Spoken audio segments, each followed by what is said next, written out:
So I am Lindsay Gates. I am the head of operations for the TBM Council today. I am joined by two lovely ladies. We have Monica and Amy with us. I will get them to do a quick introduction of themselves. We'll go into the topics, but for today, we're going to be talking about roles and responsibilities, going into some more information. So I look forward to going over all that. So I'm going to start first. Monica, if you want to go ahead, introduce yourself, tell a little bit about what you do, how you've got involved in the community, and just a little bit about yourself would be great. Thanks, Lindsay. Monica Braun. I am a financial strategist at Houston Methodist. I had started my TBM journey about 15 years ago, working primarily in healthcare. And since then, I've worked a little bit in consulting, now back in healthcare, but really working with CIOs to adopt TBM, sometimes in a longer course of work. Currently, I've been doing it for the last year for Houston Methodist. So joined Amy on the adoption team to be able to share what we've all experienced through that and hopefully helping others. Awesome. And 15 years ago, were you planning on going to TBM or were you accidentally thrust into it? I would say very accidentally. I was very young in my career as an accountant, and this was an opportunity that came about, kind of placed on my lap, and really took it with strides and grew it into what it is today. 15 years ago, it wasn't much of TBM. It was more costing servers, right? Costing a data center. So definitely matured it into what TBM is today. Perfect. Awesome. And then Amy, a little bit about yourself, your background, how you've been involved with the council. Yeah. So Amy Bialik, you may find me on LinkedIn as Amy Krueger. I'm in a transition era of my life, but I work at a fabulous company called Johnson Controls, and I'm the vice president of IT Finance.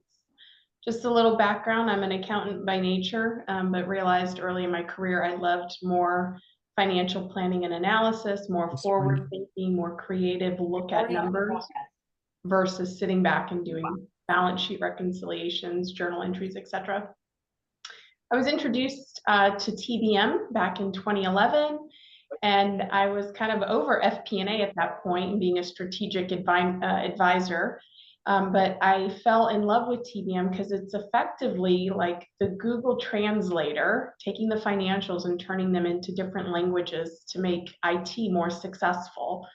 And that's what I adore about TBM, is that you unlock all of that information, just leveraging numbers and operational data together.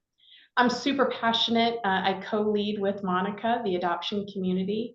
I think if you are looking to implement TBM, if you do it a certain way that fits your company and your organization, because not everything is cut from the same cloth, as we say, you can make it very successful and just make it part of your ecosystem. And I think starting a TBM journey off to do that is what's made me successful through my career. At this point, I've implemented TBM at 3 organizations, and I love that every time I figure out what I did wrong, make sure that I don't do it in the next organization. And so really love what it can unlock to make a CIO successful. So as we go into this, so today the focus, we've been talking about for Q1, everything is about the foundations in the TBM framework. And I apologize, I had COVID a month ago and it never will go away.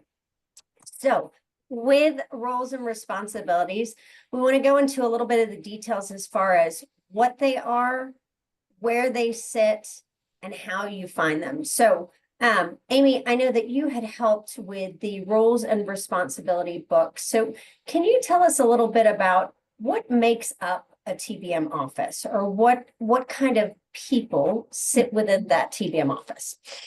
Yeah, and it goes back to, and I have to be honest, Monica led the roles and responsibilities content, but I'll put my lens on it, Lindsay. What makes a TBM office successful is for roles and responsibilities is, keep in mind, roles and responsibilities isn't just about who reports to who. That's critical. But I also think there's an overarching who's your sponsor, right? Or sponsors, so that you know, can my roles be successful? And then if you think about a TBM office from a structure perspective, like a reporting perspective, it's roles that are twofold. They are analytical, so they can be, I like the word insight hunter, somebody that can dig into data and say, what does that mean? That's a critical role. And so typically those tend to be, I think people think financial folks, but I've seen a ton of people who are in data and analytics who are insight hunters, right? They can turn anything into a story. And so I think they have to have an analytical mindset, but then secondly, be able to influence. I think that's the part where it's critical for any role in the TBM office, is to be somebody who can say, I've taken the information, I've turned it into a story, but here's how I need to work with you, who may be a naysayer, right? Or somebody who doesn't like change, and say, no, this is going to be for the betterment of how IT is perceived, right? And so effectively our role is to help make IT successful. And so it's that analytical mindset and that influencer, and taking more of the, you know, I think I remember when I started TBM back in 2011, it was this thought that it was a finance role, because it, like Monica said, it was like a cost accounting thing. And I agree with that at the time, but I think it's evolved into being more of like a business partner type mindset, if you will. Monica, what's your thoughts on that? Yeah, I agree. And I think one important thing to note is, as we talk about roles and responsibilities, as Amy was alluding to, it's not necessarily specific head. As we look at, it's not, you need 5 people sitting around the table to really create this TBM office. It is characteristics, right? Or yes, that responsibilities aspect. And that might be one person, especially for an organization who's just adopting TBM. But it also could be a smaller organization where it will never grow to be 10 people or 20 people or whatever that may be.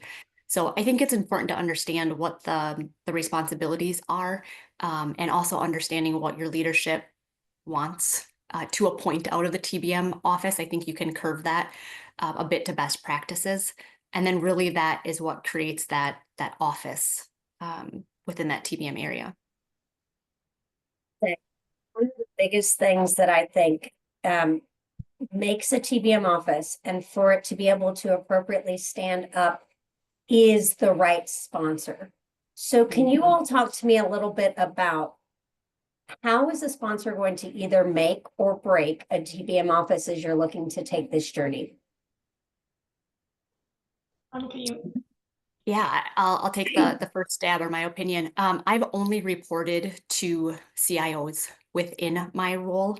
However, I have had very big dotted lines into the finance org, really being that liaison, that connection into the finance world. I don't know, in all honesty, that there's one that's better than the other. I think there's pros and cons that you may see just out of characteristics of those, general characteristics of those roles.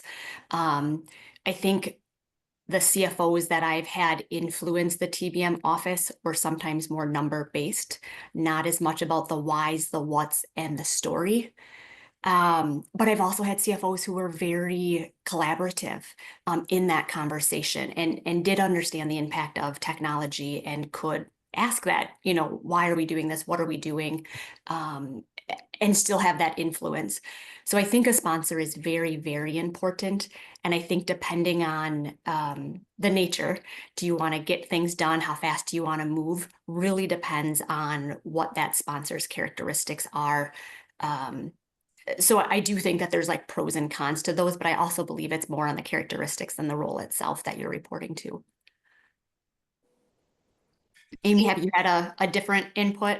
No, I agree with you. I'll tell you what I saw to be the most successful is when, because I've been in a TBM office where it reported into finance, and then one that reported into IT, the CIO. And I have to tell you, either side was pros and cons. and they're just the reciprocal of the other. Like what's a pro in it as reporting into IT is a con for finance. The place that I had the most success was actually the first TBM office that I helped implement, which was at a company called AmerisourceBergen, where it was the CFO and the CIO. The CIO was really, at the time, really struggling with, you cost too much, we need costs out. And this was back in 2011. I mean, we need costs out, IT is too expensive. And he just kept saying, I recognize the CFO, you're telling me that, but here's all the things behind the scenes that you need to be aware of, that decisions are being made.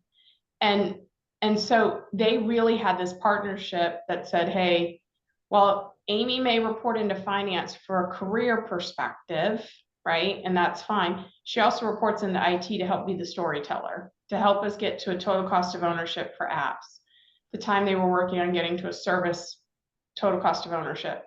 So effectively, the sponsors that I have seen really successful is when the CFO and the CIO, which, not to put stereotypes out there, tend to at times be oil and water, right? The CFO is like, cut, cut, cut, cut. And the CIO is like, oh my gosh, they want more things done quicker, da, da, da. When they really partner together and say, hey, this is on behalf of this, that's where I found the most success. I have been in a TBM office where it was under the IT organization. And once the CIO left, it fell apart, right? And that was disheartening because we had done so much wonderful things. And I've been in a place where it's reported into the CFO, but then the IT organization was like, well, that's finance telling me what I need to do, get out of my business, right? And it was like, no, we're doing this together. And so Lindsay, and Monica, my humble opinion is it really has to be collaborative in the spirit of doing what's best for the bottom line of a company, but also providing honest, knowledgeable, transparent costs associated with technology and what I said earlier, in many different languages of the business. As we talk about these roles and responsibilities, I think one of the big challenges is how do I find the people that fit this particular sort of special skill set? So for anyone that is either trying to get into either say a TBM analyst or TBM director type role, what sort of suggestions would you give that they should have, sort of the requirements that they should have, and then how do they grow that? Because I think both of you all have also had opportunities within TBM to grow your career as well. So sorry, I got kind of choppy I lost my train of thought, but if that makes sense a little bit just about the roles and then the different sort of, what are the type of people that you're looking for each of those? Yeah. Monica, you mind if I start? Yeah, please do. Yeah. So, I mentioned earlier being analytical. I think, I know some may think that tends to be certain types of career paths. I think anybody can be analytical. Analytics means a curiosity as to why, right? Like detectives and police officers are analytical, and finance people tend to be a data, like it's this notion of having a skill set to say, I need to understand what this is telling me. And so if you have that muscle, or if you have that muscle that's weak and you want to work on it, one of the things that I press upon for anybody in my path is ask questions why, right? That's the only way you can build that analytical muscle. But then you start to notice trends and go from there. But the second thing I highly encourage, because I grew up as an accountant, that's what I did, went to school for, yada, yada. And my niche has been helping CIOs. And the reason why I've been successful is also asking, okay, got it. You just spent X number dollars, right? Because I'm a finance person. You spent X number of dollars to invest on that platform. What is that platform going to do? What's it going to solve for the business? What's it sitting on? I remember the first time someone told me about the cloud, like 8 years ago. I was like, what do you mean the cloud? And like that person had to really simplify it down for me, right? And he, and it was a man, and he was like, well, it's a thought that, it's a cloud. He's like, but really it's a data center over here. We don't own it. And the software's sitting there. And so finding those people that, if you're in a certain niche, like I was in finance, it's being inquisitive again and learning the technology talk so that you can be a better business partner. Tie that with the analytics and the storytelling and you would become like this TBM expert that becomes super sticky. And Lindsay, I have to be honest, this has been the area that I've shared with people, is that there's not enough TBM practitioners out there, right? You find they're either finance or they're IT, but they don't have the blend. And then having them have influence and storytelling and insights hunting analytics, like you are just ripe for growth in any company, right? So yeah, kind of long-winded there, but the requirements is, obviously, I think you need to be inquisitive and more importantly, know the talk of IT, the language of IT. Yeah, and I think yeah, one thing to add to that is always a learner, I guess, if I can say it that way. Technology moves relatively quickly, but as Amy said, you generally don't have a finance person who understands IT or an IT individual who understands all of the aspects of finance. So you're always learning, the other side of that story. You're always learning what new technologies are out there, different investments the organization is taking a part of. And so really always wanting to understand that why, learn what people are doing. And the other thing I'd add is creating relationships. So as you're telling those stories, right, or you're talking about financials and trends and different things like that, sometimes those conversations can be challenging, or at least maybe not feel the best, right? Especially if somebody, missed the marker on certain numbers and so forth.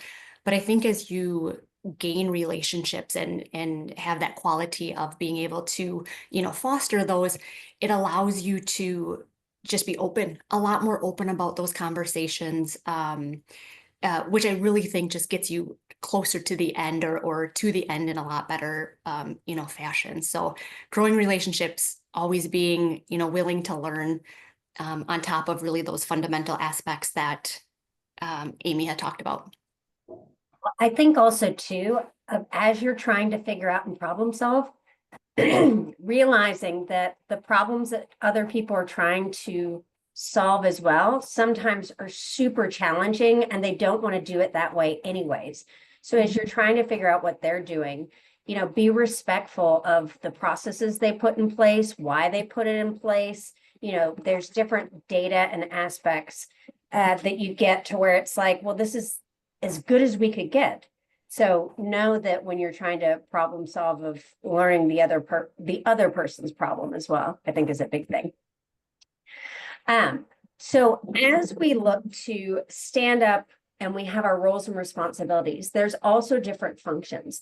So how have you all found, as standing up either a TBM office or just TBM in general, working with other functions as FinOps, does it change the way that you stand up your TBM office if something is in place first versus that you're coming there second? So for example, if the TBM office is there first, does the dynamic change up if the FinOps office is first? Does that make sense, the question? Mm-hmm. Monica, you want to go first? Yeah. So in my experience, and again, I lead, at least try to lead, with a lot of relationship building initially as starting off TBM. Like you said, Lindsay, you start where the organization is, you look at what they have, you grow upon that, you understand what your leaders are looking for. Going from 0 to 100 in 2 months, the organization might not be able to keep up with you, right? So you really have to just kind of gauge that. But the reason why I bring that in is because if you take that step back, you really try to fundamentally grow those relationships and so forth. I have not seen it impact the how do you implement or how do you gain success.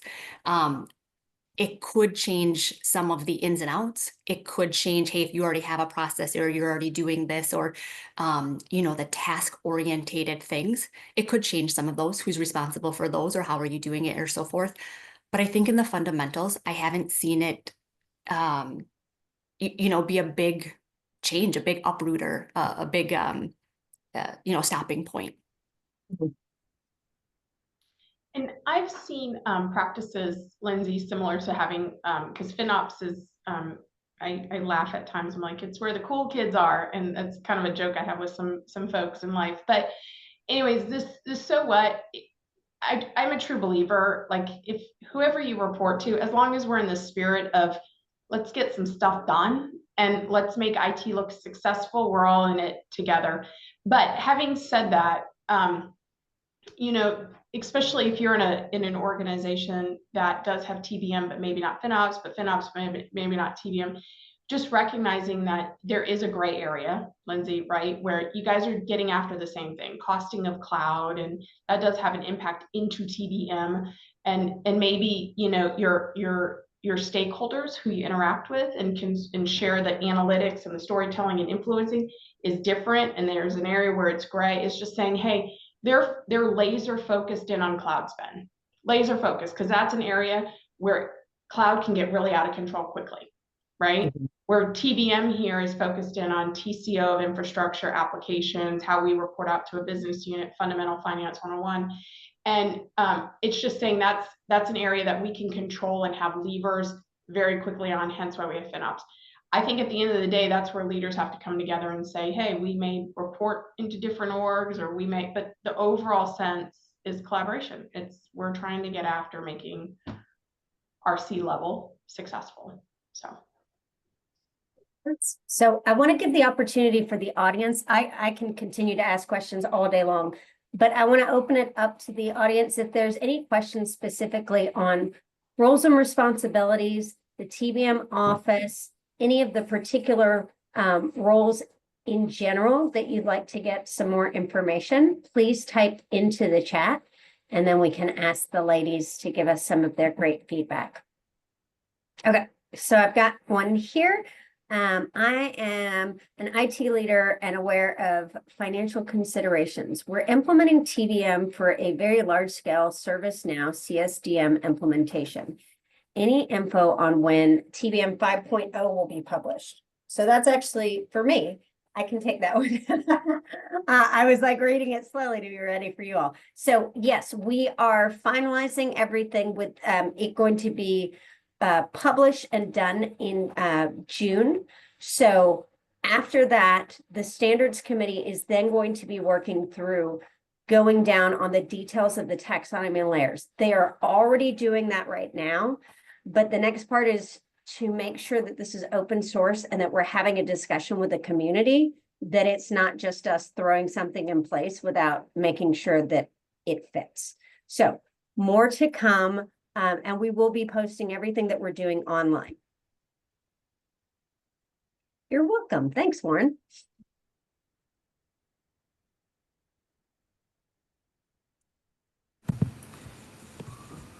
And Lindsay, if you wouldn't mind, can I just give a shout out to the adoption community, if that's okay? So I would love it. Perfect. So Monica and I co-chair the Adoption Strategy Committee. So we work very closely with the TBM Council on content and to help, you know, the legacy of TBM and adopting into many organizations. My so what is we have a phenomenal platform called TBM Connect that if you are not a part of, I welcome you to join. But within the TBM Connect, think of it almost like a, you know, our wall of where we communicate and collaborate. Is we have an adoption strategy community within that TBM Connect. I encourage you guys to join it. It's free. But the so what is we put content out there that says, hey, beat it, like, you know, chew it and spit it out. Tell us what you like, you don't like, does it resonate, yada, yada. And just that makes us more successful. So Lindsay, I hope it was okay. I did a plug for that, but I think it's super important that we're a village and not everything's created equal. So really want to lean into others if possible. I would say the biggest thing is why recreate the wheel if somebody else did it? Beg, borrow, steal. I love ChatGPT. I don't know if you all are using it, but it's changing my life. I'm not a strong writer. So I've got a couple questions here. One, is TBM possible without a significant involvement of the finance department? What if the CIO is not supportive?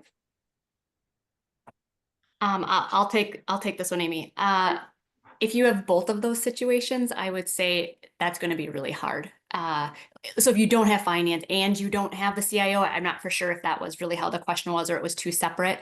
I do think you need an executive sponsor. I guess if it's a COO, CEO, I haven't worked with those, and not having the CIO or the CFO, but just somebody else, it might be able to work, but I would find that a challenge. If you don't have finance involvement, I do think you can be successful. As long as you have the ability to pull data. Obviously, we are talking about financial data, so you would have to have access to reports, to financials, things like that. But I most definitely think you can be successful without the finance team. Now, if we take it to the other course, right, you're sitting under finance and you have no support from the CIO, I would find that a little bit more challenging because the action items are going to be pushed upon IT. Optimization, business value, ROIs, different things like that. You're going to need some involvement from IT. So if you don't have the support from a CIO, they just see you as finance, it really won't work with you. I do think that that's going to be a bit of a struggle.